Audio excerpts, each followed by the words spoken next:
So now what about errors? Well, we can show that for a single element, the truncation error, ET, is given by negative 1/12 of the average value of the second derivative multiplied by b minus a cubed, where squiggle or epsilon is an element between a and b. So just remember, before we carry on, take your minds back to what this term means. What it's referring you to is the mean integral theorem in calculus. That is, the integral from a to x of some function can be approximated with the mean value multiplied by x minus a. So, if we wanted to calculate this mean value, in this instance g is equal to the second derivative,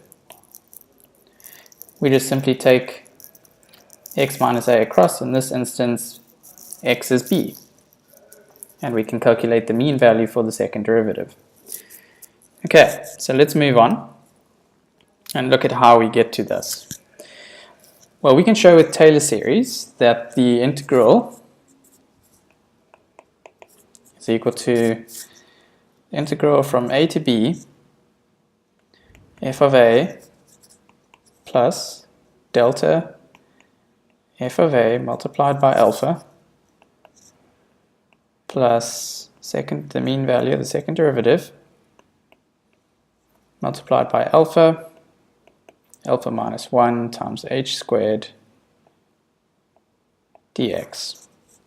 Here, this is a different form of the Taylor series, and you'll see why I'm using it now.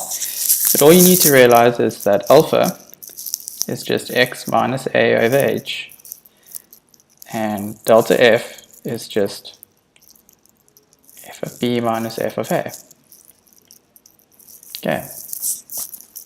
So now, given that information, we know, so let's just rewrite this, alpha is x minus a over h, then dx is equal to h d alpha.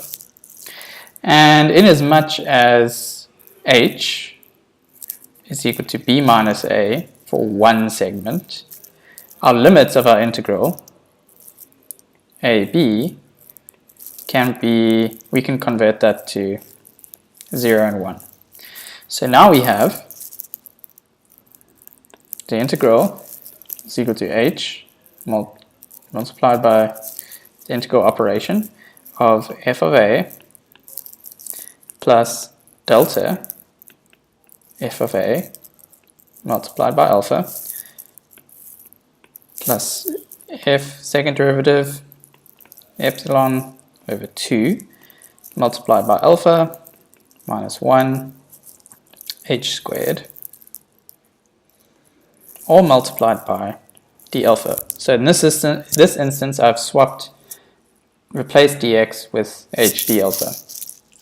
And if we assume that h is very small and that the second derivative f double dash of epsilon is approximately constant in h, then we can get the following.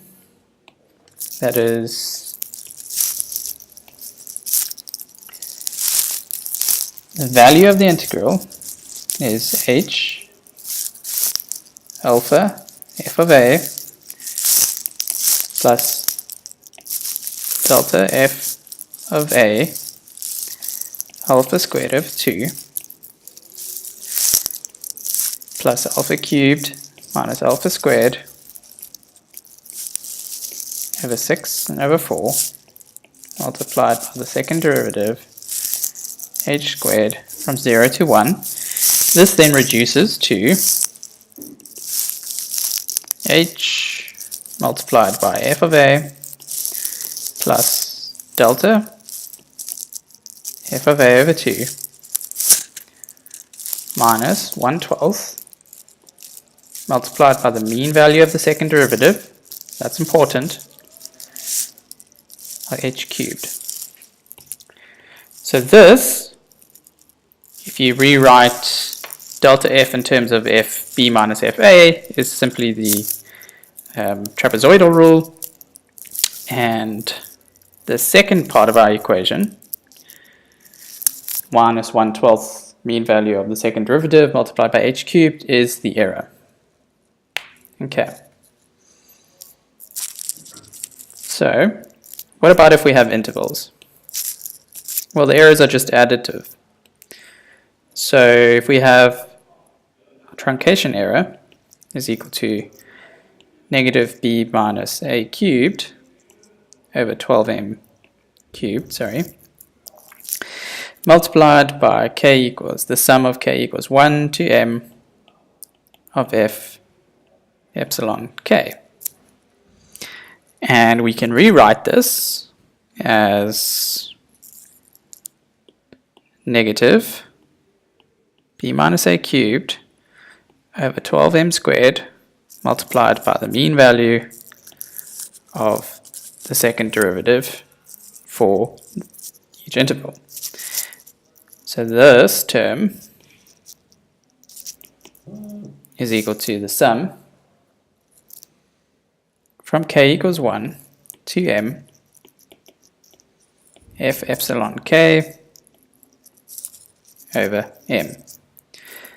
So what this means in the piecewise sense is that our error terms are proportional to the square of our segment. So if we double the segments, we quarterize our error, but this method becomes inefficient for high levels of accuracy.